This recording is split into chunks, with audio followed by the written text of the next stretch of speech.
Assalamualaikum warahmatullahi wabarakatuh. Halo semuanya, perkenalkan kami dari kelompok 9 Statistika kelas 733A07. Hari ini kami akan melakukan tutorial mengelola data dari kuesioner dengan uji validitas, reliabilitas, uji asumsi klasik, uji regresi linear berganda, dan uji hipotesis menggunakan SPSS. Judul proyek kami yaitu pengaruh kualitas dan inovasi produk terhadap minat beli konsumen laptop Asus menggunakan metode analisis regresi linear berganda pada masyarakat umum. Sebelumnya, perkenalkan saya Aidia Bunga Rinjani Hildavianti dengan NIM 732401449.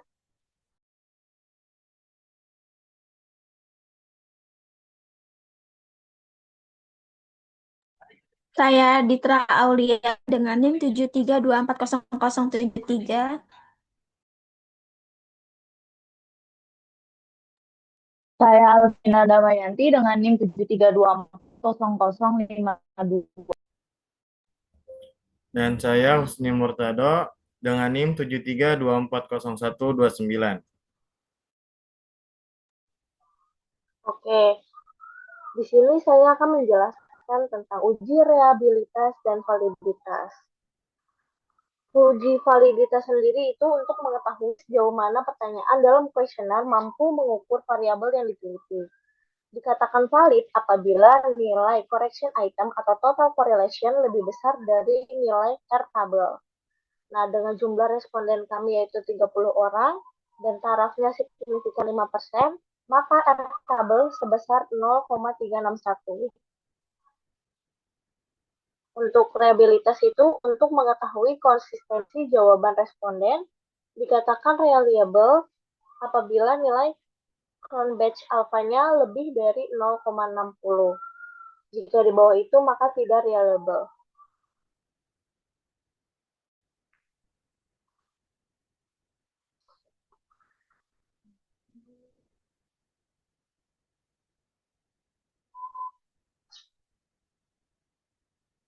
Di sini saya akan import data Excel dari kuesioner kelompok.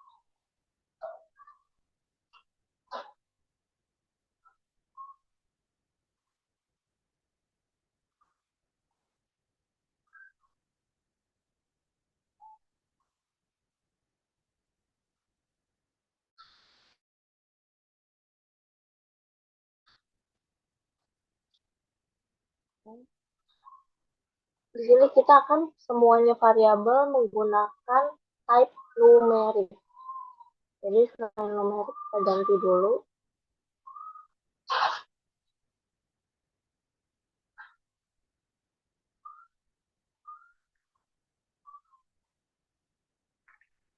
Oke. Habis itu measure-nya scale.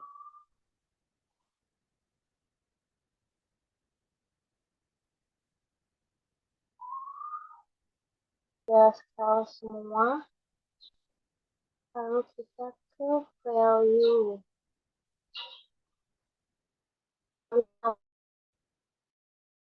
Ingat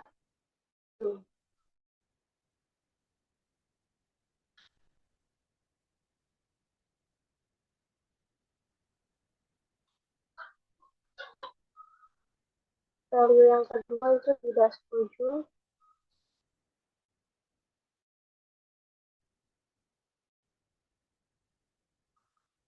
Value yang ketiga,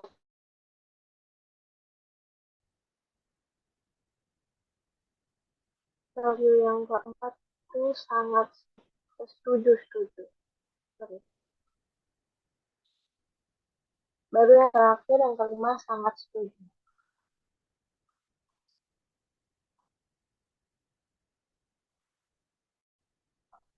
Ini dikopikan. Variabel X1-nya itu kelas 10.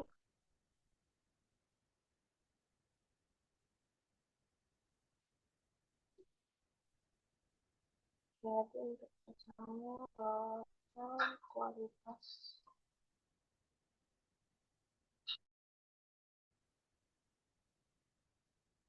Lalu variabel di X2 ini inovasi produk.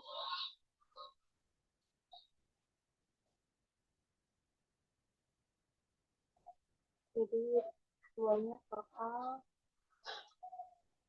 inovasi.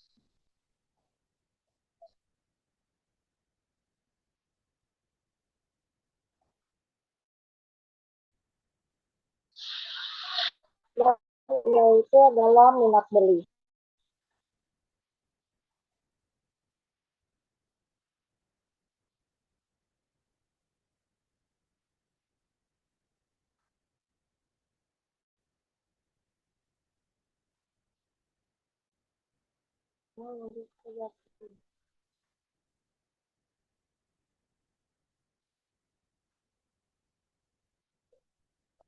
Uji validitas pertama analyze, lalu correlate, terus divide.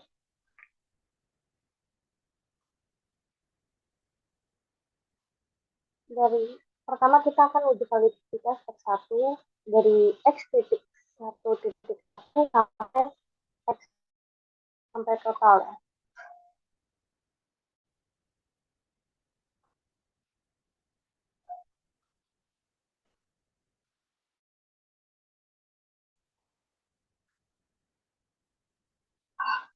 Oke, di sini valid ya, karena terdapat bintang-bintang di akhir totalnya. Arti dari bintang 1 ini adalah menunjukkan signifikan pada taraf 5%, artinya P kalinya 0,05. Sedangkan bintang 2 menunjukkan signifikannya pada taraf 1%, artinya P kalinya 0,01. Dan di sini valid. Lanjut kita uji validitas X2-nya. Sama kayak tadi, analyze, correlate, divide. Kita riset dulu satunya, kita langsung ke S2, yaitu inovasi produk, sampai total, jangan lupa.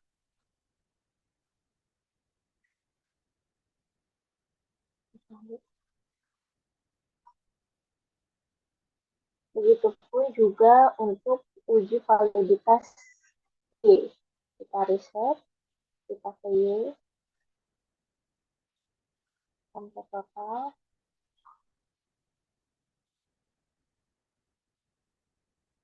Oke, di sini X1, X2, dan Y-nya valid.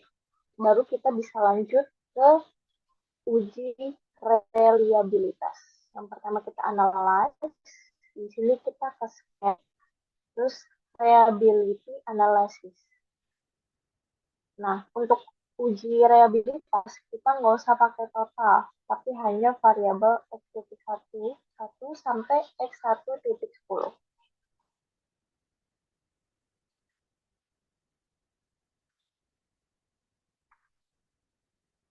Oke.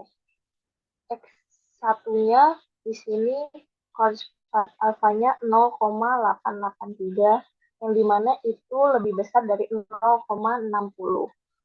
N ini menunjukkan banyaknya pertanyaan kuesioner, di sini adalah 10.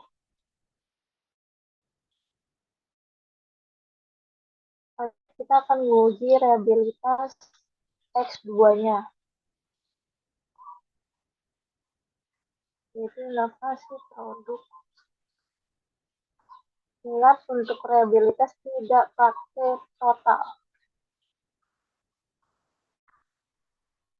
X2-nya di sini course alfanya 0,917, di mana juga lebih besar dari 0,60, berarti dia reliable. Terakhir kita akan uji reliabilitas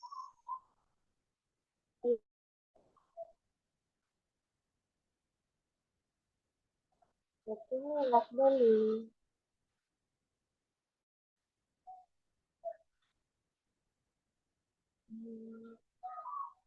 Nah, untuk Y-nya sendiri 0,927 dan lebih besar dari 0,60. Jadi di sini untuk X1, X2 uji reliabilitasnya lolos, reliable. Selanjutnya akan dijelaskan oleh teman saya. Oke, baik. Selanjutnya di sini kita akan mencoba untuk mencari uji normalitas. Di, di mana uji normalitas tersebut adalah pengujian statistik yang bertujuan untuk mengetahui apakah data kita ini residual dalam model regerensinya mengikuti pola distribusi normal atau tidak.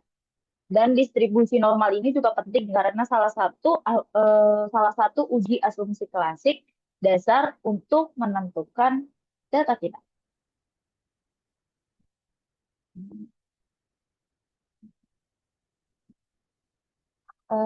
Yang pertama kita ke analyze, terus regression linear.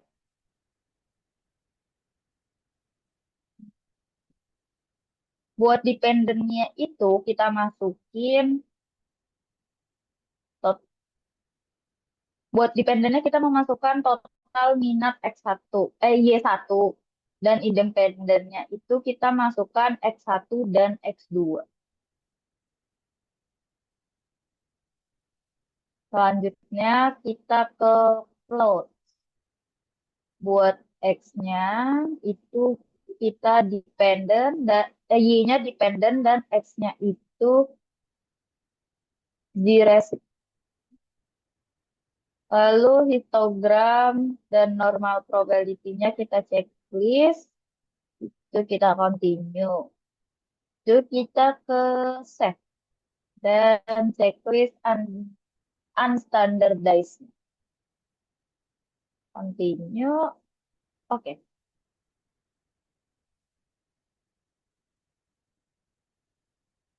Dari hasil gambar tersebut, berdasarkan output, tampilan histogram terlihat bahwa kurva dependent dan regression unstandardized residual membentuk lonceng yang tidak memiliki kemiringan ekstrim. Lalu yang dalam grafik titik ini, berdasarkan output normal P plots regression menyebar di sekitar garis diagonal. Selanjutnya kita ke metode Kolmogorov. Selanjutnya sama kita ke analyze regression, analyze non-parametric test, lalu ke Legere dialogues, terus ke one sample size.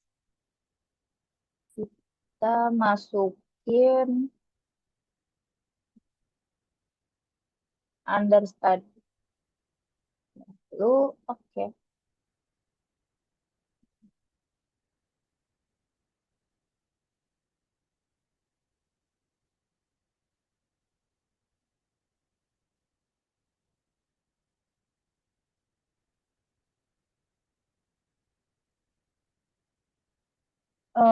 Untuk uji Kolmogorov sendiri ini hasilnya itu berdistribusi normal, di mana data kita kan 30 nilai, terus asumsi signya itu kita 0,2 dan yang berarti itu lebih besar dari 0,05. Baik, selanjutnya di sini ada namanya uji heterokedasitas.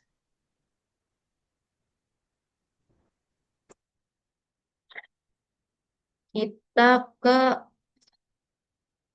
heterokedasitas, kita ke analyze, analyze regression, lalu linear. Ini kita masukkan Y-nya, dependennya Y1, terus independennya X1 dan X2. Sehabis itu kita ke plots. Terus Y-nya kita masukin si resid dan X-nya itu kita masukin Gpred. Lalu continue Habis itu kita pencet OK.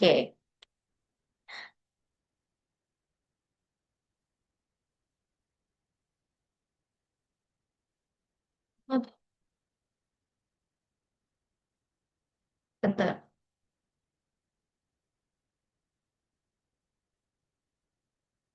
Jeda, jeda.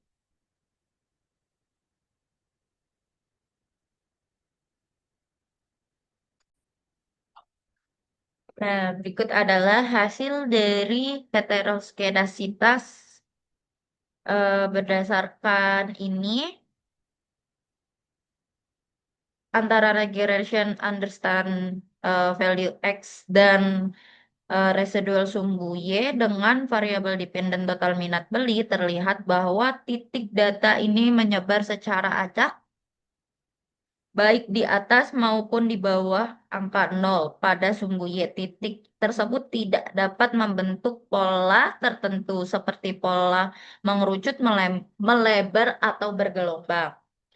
Selanjutnya kita ke hetero tapi di bagian metode Glaser.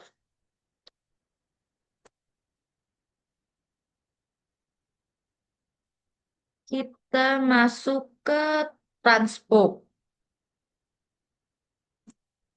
Lalu continue value. Habis itu ini kita masukin masih ini abres.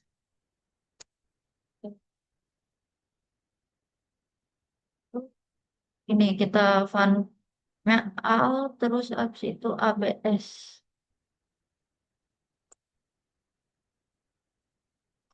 Itu kita cari unstandardized.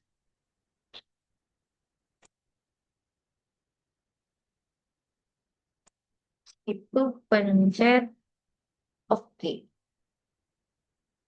Selanjutnya kita ke analyze, regression, terus linear. Situ ini kita masukin Y satunya sama terus X satunya sama X duanya. Habis itu kita pencet oke.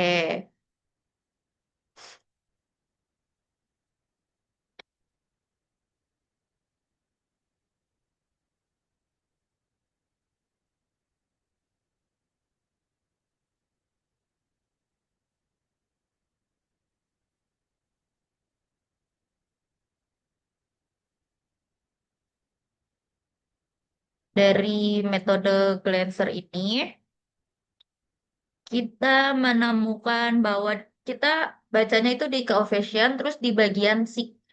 Nah, buat total dari penilaian kualitas produk kita itu menemukan 0,932. Lalu total penilaian inovasi produknya kita menemukan 0,51. Eh, di mana keseluruhan signifikasinya ini lebih besar dari 0,05, maka dapat disimpulkan bahwa tidak terjadi heteroskedasitas dalam metode regresi. Nah, selanjutnya akan dilanjutkan oleh teman saya. Selanjutnya, uji multikolinearitas. Uji multikolinearitas ini memiliki metode yaitu metode tolerance atau tool dan variance inflation factor atau VIF yang memiliki kriteria jika uji tolerance lebih kecil dari 0,01 dan nilai variance variabel vektor lebih besar dari 10, maka ada hubungan antara variabel bebas. Sebaliknya, jika nilai tolerance lebih besar dari 0,01 dan nilai variance inflation factornya lebih kecil dari 10, maka tidak ada hubungan antara variabel bebas. Selanjutnya kita ke ujinya.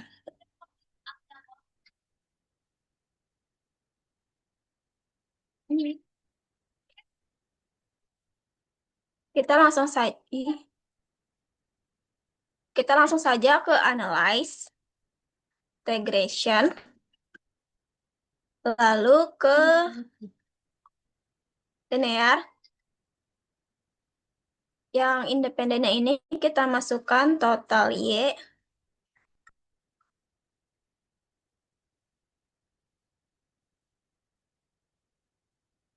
Lalu yang independennya kita masukkan X1 dan X2. Lalu kita masuk ke statistik. Lalu kita centang yang part and partial correlation dan collinearity dialog. Selanjutnya kita continue dan oke. Nah, untuk hasilnya kita bisa lihat di tolerance yang total penilaian kualitasnya itu kita dapat 0,673 dan yang total penilaian inovasi produknya itu atau X2-nya itu kita dapat 0,673 juga. Yang berarti ini lebih besar dari 0,01. Selanjutnya kita bisa lihat di tabel VIF-nya. Kita dapat nilai 1,485 untuk yang X1-nya dan yang X2-nya sama 1,485. Yang bisa dapat kita simpulkan dari hasil yang telah kita uji ini bahwa tidak ada gejala multikolinearitas sehingga tidak ada hubungan antara variabel bebas dalam mempengaruhi variabel terikat. Selanjutnya kita lihat di tabel summary. Jadi hasil analisis regresi berganda pada tabel summary menunjukkan nilai koefisien korelasi R sebesar 0,876 yang mengidentifikasi bahwa hubungan antara kualitas produk dan inovasi produk dengan minat beli konsumen tergolong sangat kuat. Nilai R-square sebesar 0,767 menunjukkan bahwa sebesar 76,7% variasi minat beli konsumen dapat dijelaskan oleh variabel kualitas produk dan inovasi produk. Sedangkan sisanya sebesar 23,3% dipengaruhi oleh faktor lain di luar model penelitian. Selanjutnya, nilai adjusted R-square sebesar 0,750 menandakan bahwa model regresi tetap memiliki kemampuan penjelasan yang baik setelah disesuaikan dengan jumlah variabel dan ukuran sampel. Dengan demikian, model regresi yang digunakan nilai layak untuk menjelaskan hubungan antara variabel penelitian. Baik, di sini saya akan menjelaskan tentang uji F dan uji T, di mana uji F itu bertujuan untuk apakah model regresi secara keseluruhan itu signifikan dalam memprediksi variabel independen. Nah, teman-teman bisa melihat atau melihatnya uji F itu di tabel ANOVA ini. Nah, berdasarkan di gambar ini diketahui diperoleh nilai F-nya itu 45,432 dengan tingkat signifikasinya itu atau sig-nya 0,00 yang berarti lebih kecil dari 0,05. Temuan ini menunjukkan bahwa variabel inovasi produk dan kualitas produk secara simultan berpengaruh signifikan terhadap total minat beli konsumen. Dengan demikian, dengan ini seperti ini hasilnya dan seperti yang saya perjelaskan bagaimana mencarinya. Lanjut, untuk yang uji T bertujuan untuk menguji signifikasi masing-masing variabel. independen secara parsial dalam mempengaruhi variabel independen.